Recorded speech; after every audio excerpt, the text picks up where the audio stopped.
musyahadah kepada Allah, jika dia ditanya apa yang membuat kamu bahagia di dunia, kalau jawaban kita mah tadi kan, punya rumah tingkat, punya mobil bagus, mewah, punya istri cantik 4, apa lagi itu ya.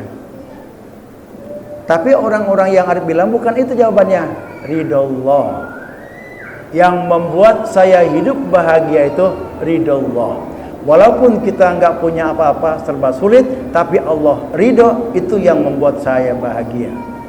Apalah artinya kekayaan banyak tapi Allah nggak ridho? Lebih parah lagi, udah susah Allah nggak ridho.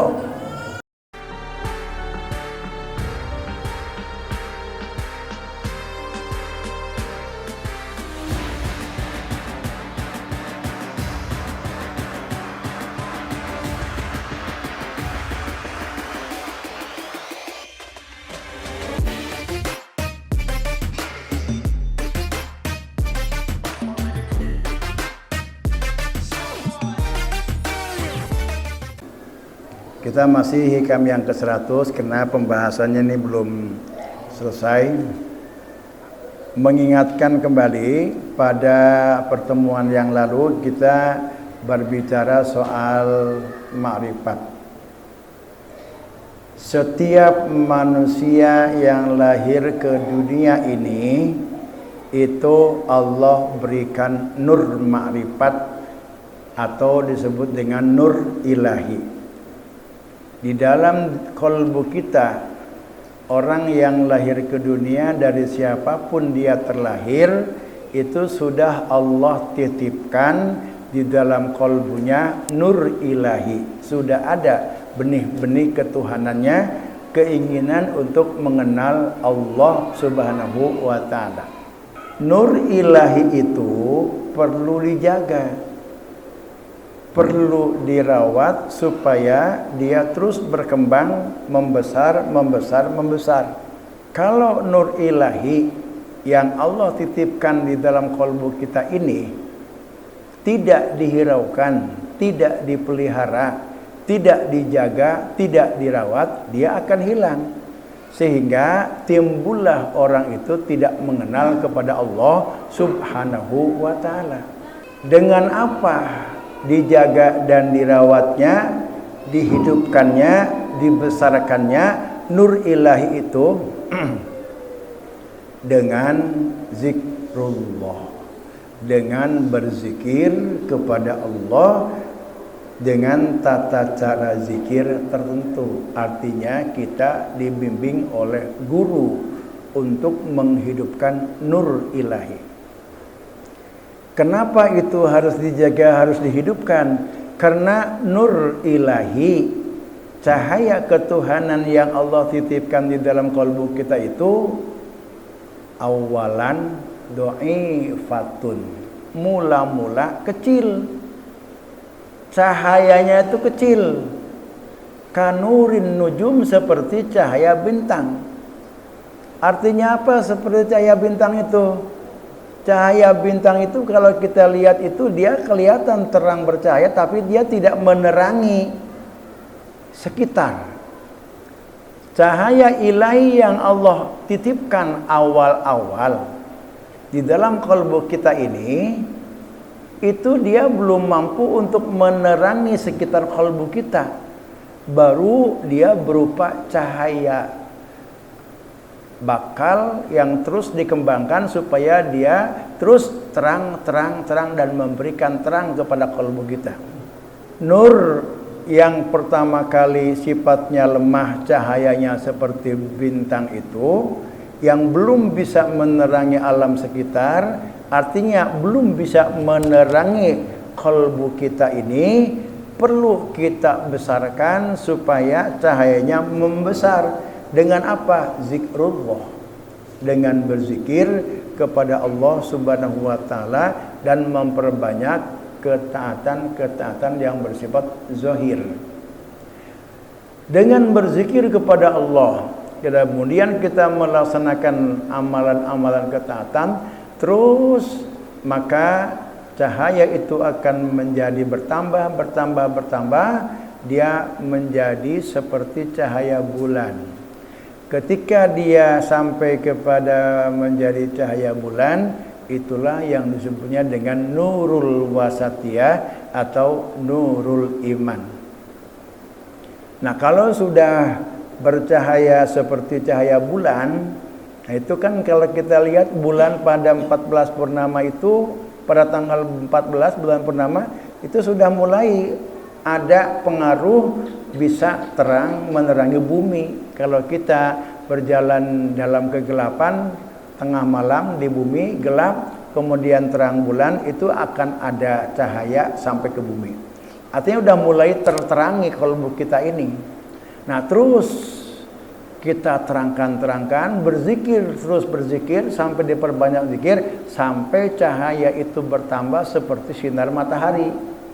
Kalau sudah sampai kepada sinar matahari, kita lihat matahari sudah bisa menerangi kegelapan alam dunia. Ketika siang, kita bisa melihat apa saja dengan adanya cahaya matahari. Begitupun juga nur ilahi yang tadinya seperti cahaya bintang, kemudian berkembang, bertambah, naik menjadi cahaya bulan, kemudian dari cahaya bulan naik terus, zikir terus, berkembang menjadi cahaya matahari, maka hati kita ini akan terang dan bisa melihat Allah Subhanahu wa Ta'ala. Puncak daripada terangnya nur ilahi di dalam kalbu kita itu, kita bisa menyaksikan Allah atau musahadah. Nah, orang yang sudah musahadah itu bisa melihat Allah ini pada alam semesta, itu namanya pangkatnya al-arif. Nah, di sini disebutkan al-arif. Jadi orang yang belum sampai kepada makom musahadah itu belum bisa dikatakan al-arif. Walaupun secara definisi dasar, orang yang marifat itu cukup dia yakin Allah ada dengan segala sifatnya, dia sudah marifat. Tapi dia belum bisa diberikan label atau pangkat al-arif. Ya, orang yang kenal saja dengan Allah belum bisa dikatakan sebagai al-arif billah. Nah, kalau makrifatnya itu sudah sampai kepada puncak daripada ma'rifat itu apa? Musahadah kepada Allah. Musahadah kepada Allah itu apa artinya? Dapat menyaksikan sifat-sifat dan af'al Allah pada alam semesta ini. Alam semesta termasuk kita, mula-mula ada atau enggak ada? Ya? Awalnya enggak ada kan? Bumi, langit, matahari, bintang, bulan, dan planet-planet yang ada di angkasa, bumi, lautan, danau, sungai-sungai yang besar, manusia, jin. Mula-mula itu sebelum ada seperti ini, memang ada sejak dulu atau memang awalnya nggak ada? Ya, awalnya tidak ada. Sesuatu yang berawal tidak ada, hakikatnya tidak ada. Kita, saya, awalnya nggak ada, lalu Allah ciptakan menjadi ada, maka hakikat saya ini nggak ada sebenarnya mah, nggak ada. Yang sebenarnya ada itu adalah hanya Allah, gitu. Nah, kemudian alam semesta yang hakikatnya tidak ada ini, Allah jadikan hijab, penghalang antara kita dengan Allah. Sehingga Allah itu tertutup, terhijab, terhalang oleh alam semesta ini. Sehingga ketika kita melihat alam itu, Allah nggak kelihatan. Padahal yang Allah jadikan penghalang atau hijab ini hakikatnya nggak ada, ya kan? Kita alam awalnya kan nggak ada. Sesuatu yang berawal tidak ada itu hakikatnya tidak ada. Sesuatu yang hakikatnya tidak ada ini Allah jadikan hijab, penghalang antara siapa? Antara kita dengan Allah. Sehingga kita terhalang dengan alam semesta yang sebenarnya tidak ada, sehingga kita nggak bisa menyaksikan Allah. Kenapa kita nggak bisa menyaksikan Allah? Karena banyak maksiat dan dosa-dosa dalam diri kita. Itu yang menyebabkan alam semesta ini dijadikan hijab penghalang oleh Allah antara kita dengan Allah, sehingga kita nggak bisa musyahadah Allah. Jadi kalau kita mau bisa tembus batin kita, dapat melihat Allah, dapat menyaksikan Allah pada setiap alam semesta ini, bersihkan dulu dari diri kita dari kemaksiatan, dari dosa-dosa zahir atau dosa-dosa batin. Yang bahasa singkatnya mah takhalli, kosongkan diri kita, bersihkan diri kita dari dosa-dosa zahir dan dosa-dosa batin. Kemudian tahalli, hiasi kolbu kita, batin kita ini dengan sifat-sifat terpuji. Kalau kolbu kita ini sudah bersih, zahir kita sudah bersih dari dosa dan kemaksiatan-kemaksiatan, lalu kolbu dan batin kita ini sudah dihiasi dengan sifat-sifat terpuji, maka tajalli, tahalli, tajalli, maka Allah itu akan tajalli di alam semesta yang kita lihat ini. Sehingga pala tabhamu, wahai orang-orang yang banyak dosa, wahai orang-orang yang banyak maksiat, pala tabhamu, engkau tidak akan bisa mengerti pala tabhamul aqwana, kamu tidak akan bisa memahami alam semesta ini kecuali alam semesta. Wala tubsiruha illa hiya, dan kamu tidak bisa melihat alam semesta ini kecuali alam semesta. Wala tasma'uha illa hiya, dan kamu tidak bisa mendengar alam semesta ini kecuali alam semesta. Kita melihat makhluk, mata kita melihat makhluk di pasar, orang lah. Batin yang kita lihat, batin kita apa itu? Makhluk juga.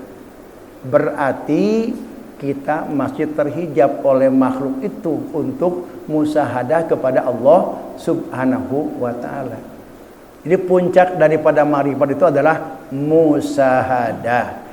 Musyahadah itu menyaksikan Allah, bukan zat Allahnya, tapi sifat-sifat dan af'al Allahnya terlihat oleh kita. Kenapa kita belum musyahadah? Karena kita terhijab. Terhijab, terhalang oleh apa? Oleh alam semesta, oleh makhluk yang hakikatnya itu sebenarnya nggak ada. Kan karena kalau memang sebenarnya nggak ada, semestinya kita kan melihat makhluk itu bukan makhluk yang nampak dalam batin kita, tapi Allah, afal Allahnya yang nampak dalam batin kita. Kita lihat musibah, batin mata kepala kita melihat kejadian musibah. Lalu batin kita yang kita lihat itu pada musibah itu apa? Ilahi. Musibah yang kita lihat, berapa kerugian, berapa besar kerugian akibat musibah itu.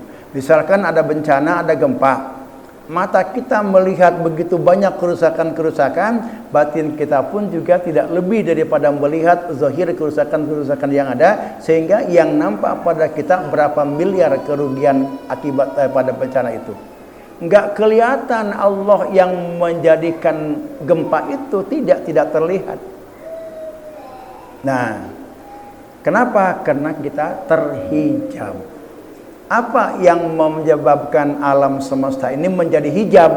Yang menyebabkan alam semesta ini menjadi hijab atau penghalang antara kita dengan Allah, sehingga kita tidak musyahadah kepada Allah karena dosa dan kemaksiatan yang ada pada diri kita.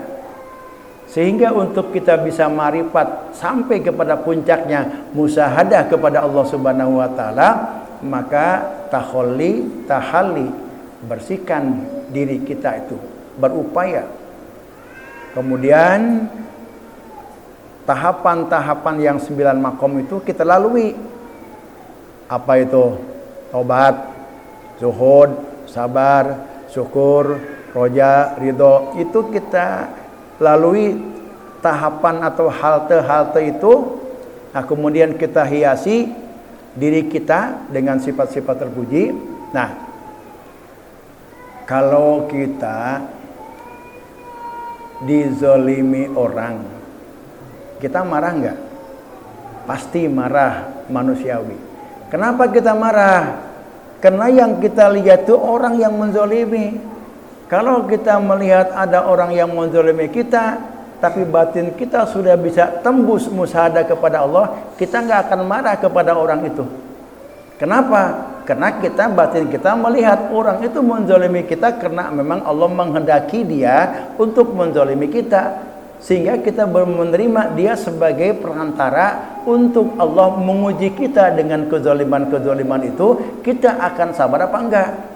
Sehingga kalau orang yang masih suka marah, jika dizolimi, orang tersinggung dengan omongan orang itu, dia belum musyahadah, belum makrifat kepada Allah. Jadi gampang untuk menandakan kita nih, jangan orang lain dah, kita, kalau kita itu masih ada marah, masih menyalahkan orang lain, gara-gara kamu sih jadi begini nih, itu artinya kan kita menyalahkan orang lain. Kalau kita masih ada jengkel kepada orang lain, dendam kepada orang lain, jengkel kepada makhluk, misalkan kita lapar, punya makanan ikan di meja enggak ditutup, datang kucing lapar, kita ke air, dimakanlah makanan kita oleh kucing, habis, dipukul, kita marah sama kucing, itu belum musyahadah kepada Allah, itu belum. Karena kenapa? Karena yang dia lihat kucing, bukan yang menciptakan kucingnya itu. Begitu enggak nih kita nih? Iya. Ini lagi contoh ini aja, gampang lah. Kalau kita kan biasanya kalau makanan kita udah kita lapar, itu-itunya kita lapar, dimakan kucing. Jengkelnya kan luar biasa kita sama kucing itu ya. Cuma enggak dibabetkin aja itu kucing itu sama kita.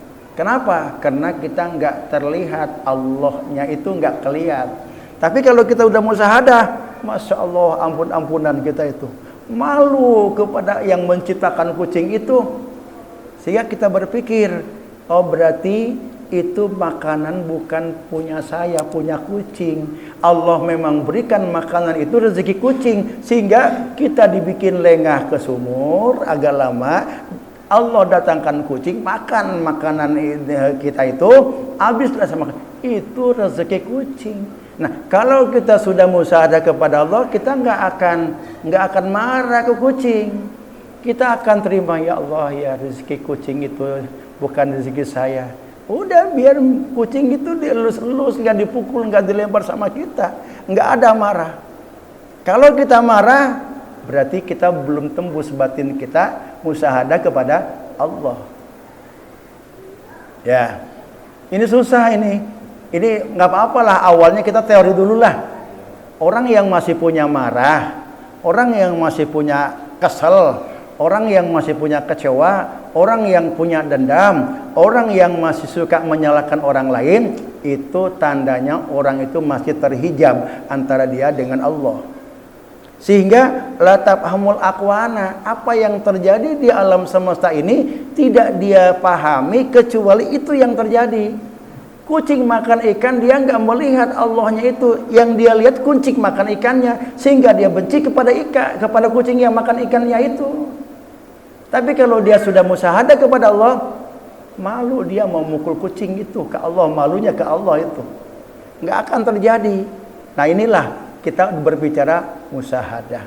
Pelan-pelan lah kita ya berupaya. Ingat ini, kalau kita ada orang yang menzalimi kita, ada orang yang bisik-bisik ngomong menyinggung perasaan kita, ketika kita kesal, awas.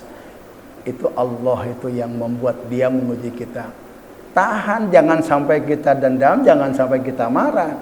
Tahan marah kita. Jadi orang yang masih suka marah terhadap orang yang menzalimi, masih menyalahkan orang lain, ini gara-gara kamu, kalau nggak gara-gara kamu nggak akan begini nih.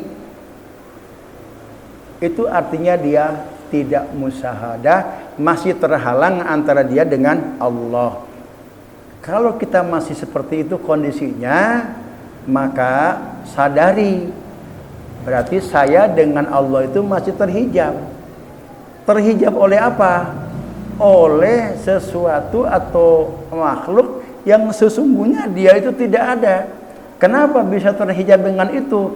Kembali kepada diri kita, karena diri kita banyak maksiat dan dosa. Akhirnya disitulah kita, ketika kita itu ada orang yang menghina, menyinggung, kemudian kita benci, segera kita tundukkan kepala, ya Allah, masih banyak dosa dan kemaksiatan dalam diri saya, sehingga saya terhijab kepadamu ya Allah. Yang aku lihat hanya makhluk-makhlukmu saja, padahal makhluk-makhluk itu hakikatnya tidak ada. Semestinya saya itu jelas melihat musyahadah kepada engkau, tapi sementara ini batin saya yang terlihat jelas makhluk-makhluk itu yang masih engkau jadikan sebagai penghijab dan penghalang antara aku dengan engkau ya Allah.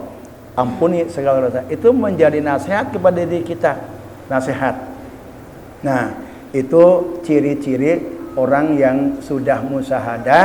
Kalau kita masih ada benci kepada orang, masih menyalahkan orang lain, kemudian kita masih ada kecewa dengan perbuatan orang lain, kita masih tersinggung, itu menunjukkan kita belum tembus batin kita, belum bisa menembus hijab atau dinding, sehingga kita la tabhamul aqwana illahiyah, melihat alam semesta tidak ada yang kita lihat kecuali alam semesta. Contohnya alam semesta, misalkan kita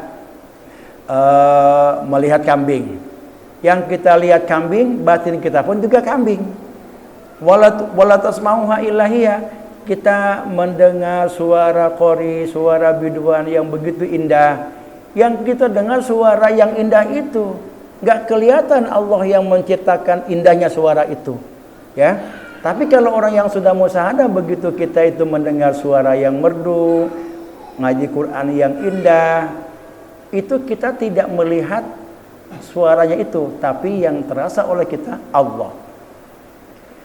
Kalau ada orang memuji kita, habis-habisan luar biasa, kira-kira nih hati kita itu senang nggak?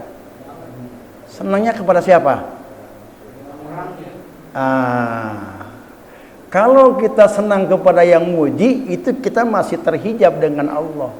Semestinya ketika kita itu diberi hadiah, ketika kita itu diberi uang, ketika kita itu dipuji orang, maka orang yang mengantarkan pujian kepada kita, orang yang mengantarkan hadiah kepada kita, orang yang memberikan uang kepada kita, pandanglah dia sebagai pelantara.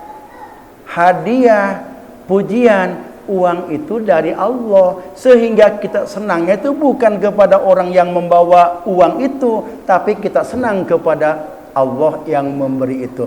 Ketika kita dipuji orang, oh Allah memuji saya melalui orang itu, sehingga ketika dipuji orang, alhamdulillah, segala puji ini bagimu ya Allah. Kita senang dipuji oleh Allah Subhanahu wa taala, bukan kepada orang gitu. Kita kan umumnya nih, manusia dipuji senang kepada orang yang memujinya. Nah, kalau kita senang kepada yang memujinya, kita belum tembus batin kita musyahadah kepada Allah. Kalau belum musyahadah kepada Allah, belum sampai kepada ma'rifat yang paling tinggi yang disebut dengan al-arif billah. Paham ya antara musyahadah itu? Kemudian wal arifu la yazulu ittiraruhu. Syekh Ahmad Ibnu Athaillah ini, dari sekian banyak sifat-sifat orang yang sudah ma'rifat kepada Allah itu, hanya menyebutkan dua hal. Dua sifat orang-orang yang telah ma'rifat kepada Allah. Zakharul Imam fi hadhil hikmah na'taini min nu'util arifin. Imam Syekh Ibnu Athaillah di dalam hikmah yang ke-100 ini menyebutkan tentang dua sifat orang-orang yang arif billah. Yang pertama apa? Dawamu ittirarihi ilallah ta'ala. La yazulu ittiraruhu, artinya dawamu ittirarihi ilallahi ta'ala, selalu butuh kepada Allah subhanahu wa ta'ala. Selalu butuh. Kita sudah pernah belajar tentang faqih. Faqih itu adalah merupakan sifat karakter dasar manusia. Artinya selalu butuh kepada Allah. Sifat butuh kepada Allah ini adalah merupakan sifat dasar manusia. Tidak boleh hilang, tidak bisa hilang. Apapun keadaannya kita harus selalu merasa butuh. Orang yang sudah sampai tadi makrifat, sudah sampai musyahadah kepada Allah, dia itu selalu butuh kepada Allah dalam keadaan bagaimanapun. Dia sehat, butuh kepada Allah. Butuh apanya? Untuk menjaga kesehatannya. Dia sakit, butuh kepada Allah. Butuh apanya? Supaya Allah memberikan kesembuhan atas sakit itu. Dia kaya, orang arif billah itu kaya, tetap dia butuh kepada Allah. Butuh apanya? Supaya kekayaannya itu dijaga dan mengandung barokah, membawa dia ingat dan kepada Allah subhanahu wa ta'ala. Tidak membawa kekayaannya kepada kemaksiatan. Tetap dia butuh kepada Allah dengan kekayaan yang Allah berikan kepada dia, agar kekayaan yang Allah berikan kepada dia itu membawa kepada taqarrub, dekat kepada Allah subhanahu wa ta'ala. Dia butuh. Dia miskin, butuh, apalagi dalam keadaan miskin, sangat butuh kepada Allah subhanahu wa ta'ala agar Allah berikan kecukupan. Dia sehat, tetap butuh kepada Allah untuk melindungi, menjaga kesehatannya supaya tidak sakit. Apalagi dalam keadaan sakit, sangat kita membutuhkan kepada Allah subhanahu wa ta'ala. Kenapa demikian? Sehingga al-arifu la tatalawwanu hayatuhu, kehidupan orang-orang yang arif billah itu la tatalawwanu hayatuhu, tidak berubah-ubah hidupnya. Hidupnya enggak berubah-ubah bilaunir raha wasidah, dengan berubah-ubahnya keadaan, dalam keadaan dia senang dan dalam keadaan susah. Ini kira-kira kita, warna kehidupan kita ini ketika kita banyak duit beda enggak? Sama enggak dengan ketika kita susah, enggak punya duit? Beda kan ya? Beda. Batin kita ketika kita banyak duit, segalanya ada, dengan ketika kita serba susah, sulit. Beda. Apa yang rasa kebutuhannya kepada Allah itu? Nah, orang-orang yang arif billah ini dawamu idraruhu ay la yazulu idraruhu, kebutuhannya kepada Allah itu enggak pernah hilang walaupun dia dalam keadaan segala-galanya ada. Sehingga la tatalawwanu hayatuhu, tidak berubah-ubah keadaan hidupnya itu bilaunir raha wasidah, dengan berubah-ubahnya keadaan, baik dia dalam keadaan senang maupun dalam keadaan susah. Kasa'ni aksarinas, seperti pada umumnya manusia. Ini dijelaskan oleh Ibnu Athaillah, umumnya manusia itu begitu. Ketika dia senang beda, ketika dia susah beda, gaya jalannya juga beda, cara makannya juga beda. Orang yang punya duit sama yang nggak punya duit beda. Iya. Tapi orang yang arif billah mah dalam keadaan susah, dalam keadaan senang, tetap dia tidak berubah, tetap dia butuh kepada Allah subhanahu wa ta'ala. Kenapa? Li'annahu daimul ittiqar ilallah, karena dia senantiasa setiap saat selalu butuh kepada Allah dalam keadaan apapun dia. Daimul isti'ar bidhafihi, selalu merasa lemah dirinya dan tidak mampu apa-apa. Mustamirud doa, selalu berdoa kepada Allah subhanahu wa ta'ala. Dan dia rendah diri kepada Allah subhanahu wa ta'ala, karena Allah sudah menyatakan di dalam Quran surat Al-Fatir, Bismillahirrahmanirrahim, ya ayuhan nasu, wahai manusia, antumul fuqara, engkau itu fakir, wallahu huwal ghaniyul hamid, Allah itu maha kaya. Artinya fakir itu apa? Kita butuh dengan yang lain. Orang kaya punya tanam 430.000 hektar, Siapa itu yang punya itu? Misalkan punya kelapa sawit, tetap dia butuh. Butuh apa? Butuh orang lain untuk mengurus kekayaannya.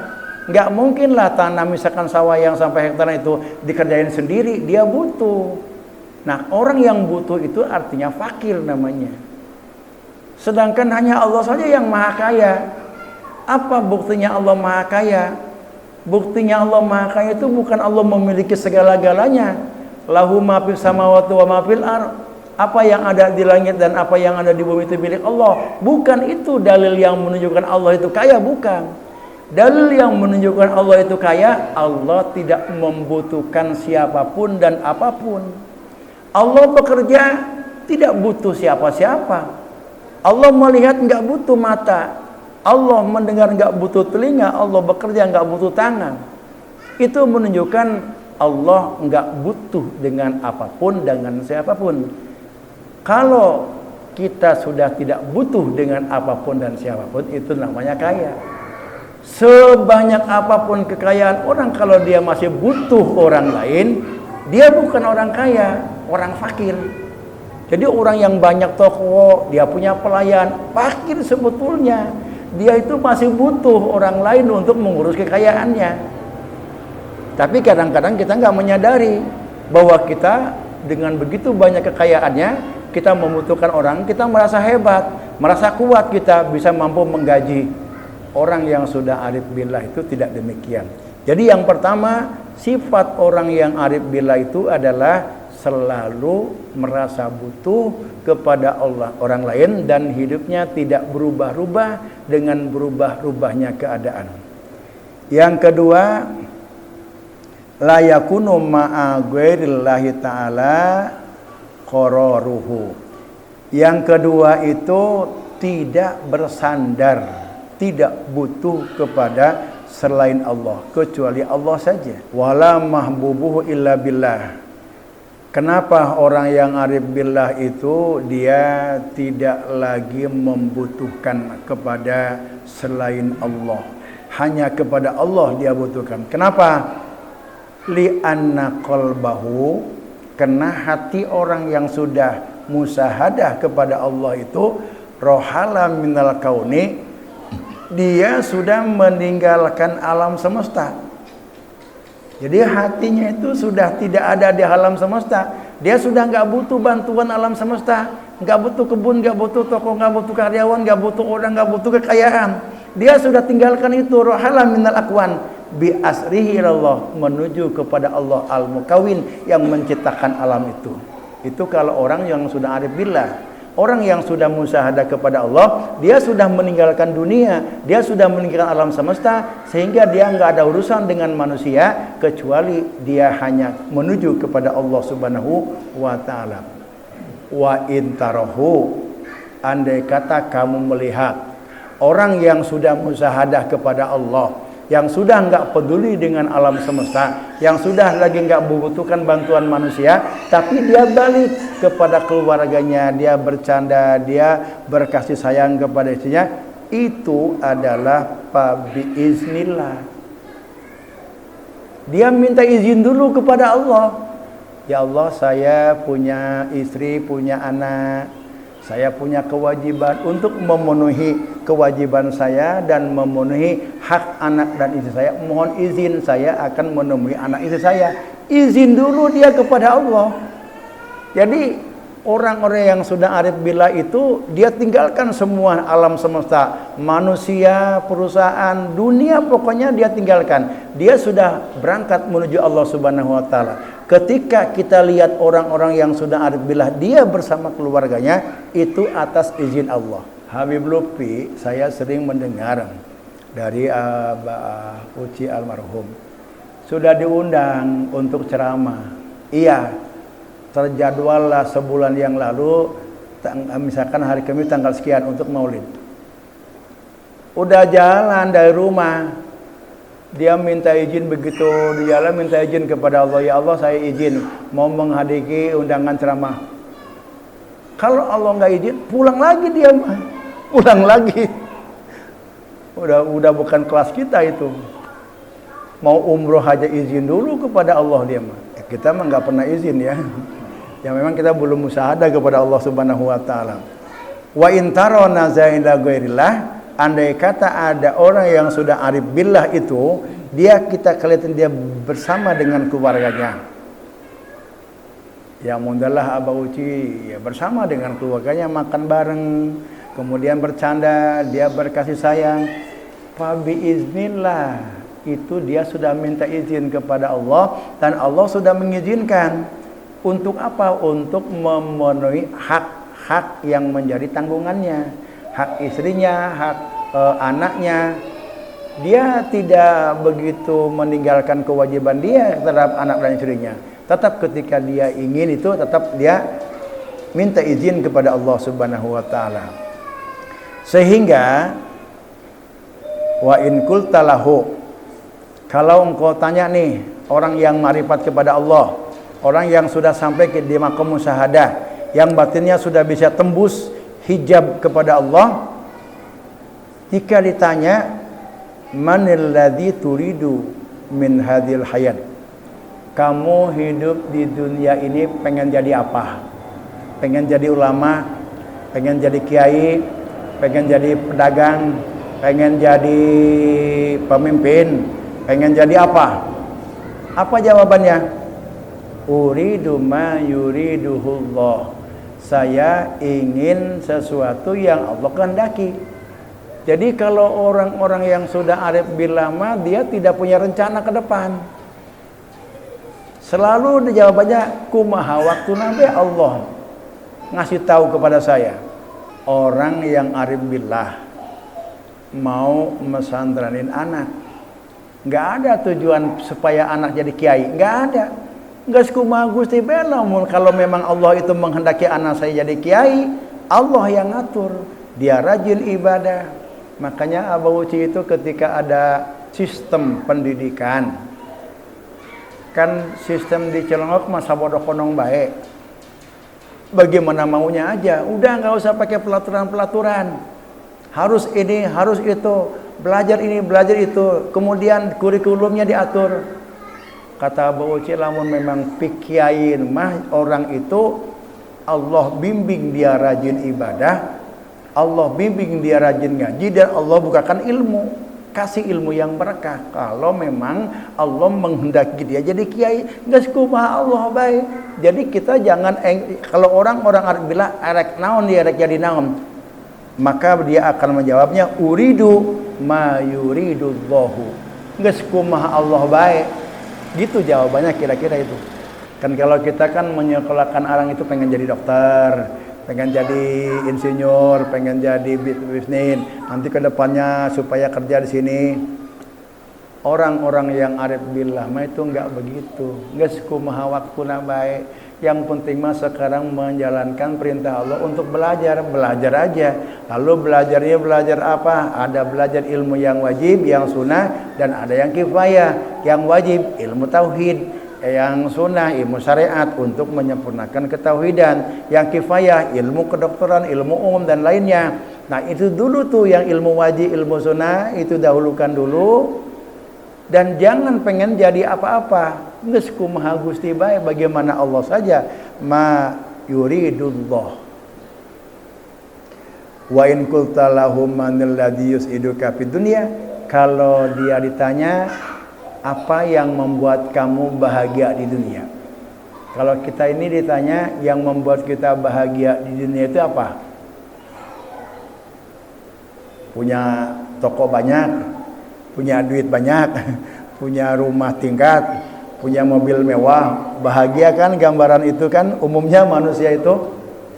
Wa in qulta lahu manil ladzi yus'iduka fid dunya, kalau orang-orang yang sudah tembus musyahadah kepada Allah, jika dia ditanya apa yang membuat kamu bahagia di dunia, kalau jawaban kita mah tadi kan, punya rumah tingkat, punya mobil bagus mewah, punya istri cantik 4, apa lagi itu ya. Tapi orang-orang yang arif bilang bukan itu jawabannya. Ridallah. Yang membuat saya hidup bahagia itu ridallah. Walaupun kita nggak punya apa-apa, serba sulit, tapi Allah ridho, itu yang membuat saya bahagia. Apalah artinya kekayaan banyak tapi Allah nggak ridho? Lebih parah lagi, udah susah Allah nggak ridho. Lebih payah lagi, udah hidup di dunia susah Allah nggak ridho dengan kita karena kita nggak melaksanakan perintah agama. Udah jatuh tertimpa tangga. Lamun di mending-mending mah mendingan sugih tapi nggak, Allah nggak ridho daripada susah Allah nggak ridho. Kan sugih nggak ridho, tetap masih ada dia punya kekayaan. Kalau imam udah susah jatuh tertiban tangga. Kalau itu mah orang yang kaya Allah nggak ridho cuma jatuh doang. Kalau yang susah kemudian Allah nggak ridho jatuh ketiban tangga 2 kali sakitnya itu. Jadi yang membuat kita bahagia ini adalah ridho Allah. Apapun yang kita miliki, dimanapun posisi kita berada, kalau kita berada dalam ridho Allah, itulah yang membuat kita hidup bahagia. Dan kita selalu berbicara, ilahi anta maksudi wa ridho kamat lubi. Ilahi, wahai Allah, anta maksudi, engkau yang aku tuju dalam hidup ini. Wa ridho kamat lubi, ridho engkau yang aku cari dalam hidup ini. Sehingga jangan salah, apa yang membuat kamu hidup bahagia di dunia ini? Jawabannya adalah ridho Allah. Sebaliknya, apa yang membuat kamu itu sengsara, takut di dunia ini? Suhtullah, dibenci Allah. Yang tadi saya gambarkan itu, udah hidup susah, miskin, Allah benci dengan kita itu, udah jatuh tertiban tangga. Nah, yang terakhir, kalau orang arif billah itu ditanya, siapakah orang yang kau cintai di dunia ini? Siapakah zat yang kau cintai di dunia ini? Maka dia akan menjawab, fa'ajabaka mahbubi Allahu wahdah, yang aku cintai di dunia ini kecuali Allah saja yang aku cintai. Itulah sikap-sikap orang yang arif billah. Yang kedua, adamu qororihi ma'agwirillah, tidak bergantung, tidak berpegang kepada selain Allah, tetapi dia selalu kuat berpegang kepada Allah subhanahu wa ta'ala. Hikmah yang ke-101, ana razzawahira wallahu alam bissawab.